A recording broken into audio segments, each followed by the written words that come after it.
Palak and soybean curry.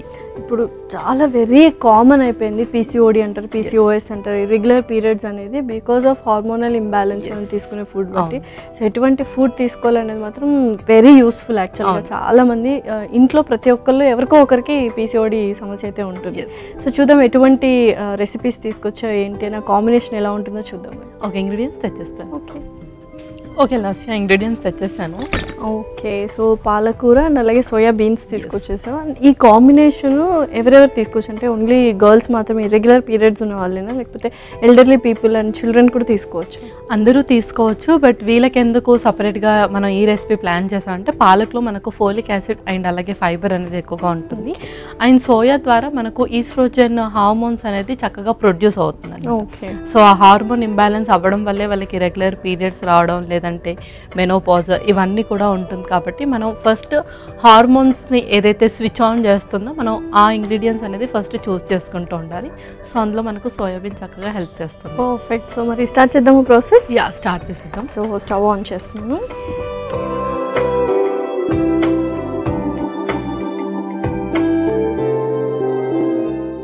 ముందుగా కొంచెం నూనె,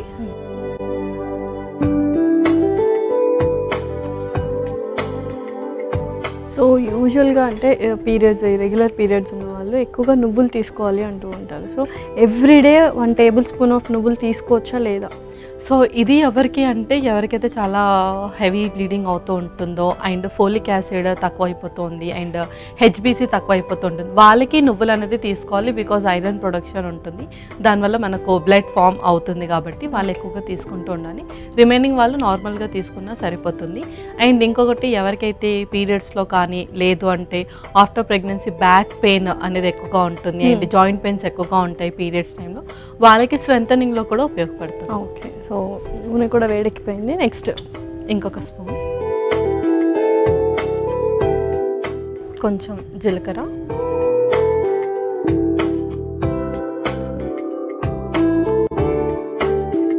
కరివేపాకు,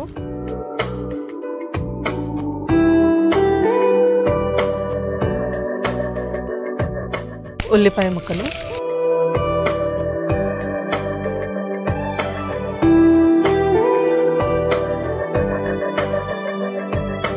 సో ఎక్కువగా ఇరెగ్యులర్ పీరియడ్స్ టీనేజ్ పిల్లలు ఎక్కువ చూస్తుంటాము. మెయిన్ హార్మోనల్ ప్రాబ్లమ్స్ అంటుంటారు, హార్మోనల్ ఇంబ్యాలెన్సెస్. ఎటువంటి ఫుడ్ వాళ్ళు ఎగ్జాక్ట్గా తీసుకోవాలి? ట్రాన్స్ ఫ్యాట్ ఫుడ్స్లో ఎక్కువగా ఉంటుంది. ఓకే, ఇది ఎక్కువగా మనకు ప్యాకేజ్డ్ ఫుడ్స్లో ఉంటుంది. లైక్ మనం చిప్స్ ప్యాకెట్ కానీ నార్మల్ బింగో ప్యాకెట్స్ అలాంటివి చూస్తే దాని వెనకాల ఫుడ్ లేబుల్లో మనకు ట్రాన్స్ ఫ్యాట్ అనేది ఉంటుంది.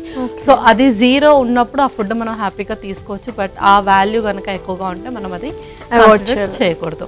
అండ్ అలాగే సాచురేటెడ్ ఫ్యాట్స్, ఇది వచ్చేసి మనకు డాల్డాలో ఎక్కువగా ఉంటుంది. పామ్ ఆయిల్ అంటే ఏదైతే ఆయిల్ రూమ్ టెంపరేచర్లో పెడితే గడ్డ కట్టిపోతుందో వాటిలో ఎక్కువగా ఉంటుంది అనమాట. సో అలాంటిది కూడా వాళ్ళు తక్కువగా చేయాలి, తీసుకోవాలి.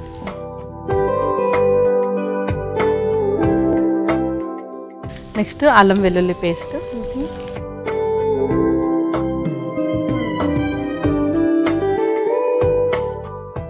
ఓకే, తర్వాత గ్రీన్ చిల్లీస్ కూడా, పచ్చిమిర్చి.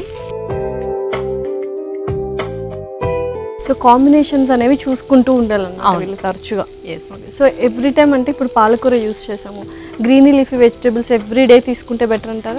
ఎవ్రీడే తీసుకుంటే బెటర్. అండ్ కొంతమందికి హార్మోనల్ ఇంబ్యాలెన్స్ అవ్వచ్చు అండ్ కొంతమందికి ఫ్యామిలీ హెరిడిటీ ద్వారా కూడా ఉంటుంది అండ్ కొంతమందికి బ్లడ్ బాడీలో సరిగ్గా లేకపోవడం ద్వారా కూడా ఉంటుంది. సో ఎవరికైతే బ్లడ్ సరిగ్గా లేకుండా అవుతుందో వాళ్ళు గ్రీన్ లీఫీస్ ఖచ్చితంగా ఎవ్రీడే తీసుకుంటూ ఉండాలి. సో నెక్స్ట్ పాలకూర,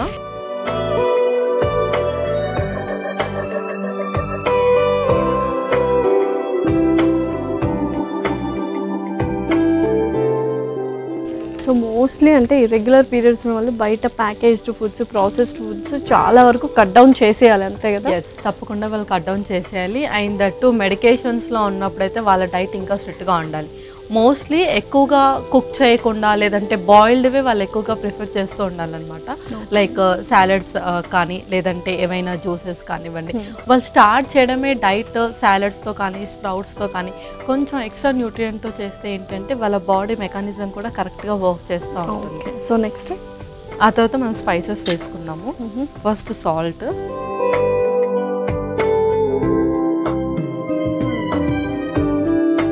ఆ తర్వాత కొంచెం గరం మసాలా, నెక్స్ట్ కొంచెం కారం కూడా,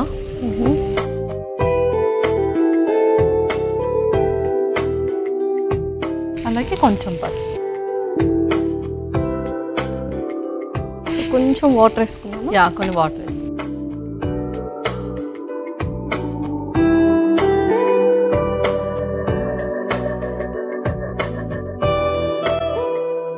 సో ఇందులోనే మనము సోయాబీన్స్ కూడా సోయాబీన్ ఇది ఆల్రెడీ మనం బాయిల్ చేసాము. ఓకే. సో ఇది ఒక 40 minutes అలా బాయిల్ చేయాలి. ఆల్రెడీ బాయిల్ చేసిన సోయాబీన్.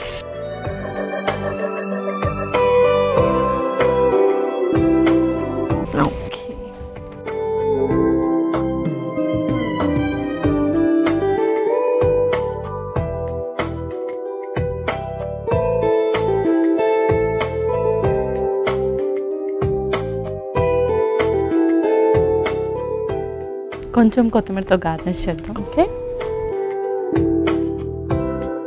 సో రెడీ అయిపోయినట్టు మన కర్రీ. యాలాస్యా palak and soybean curry ready. Okay.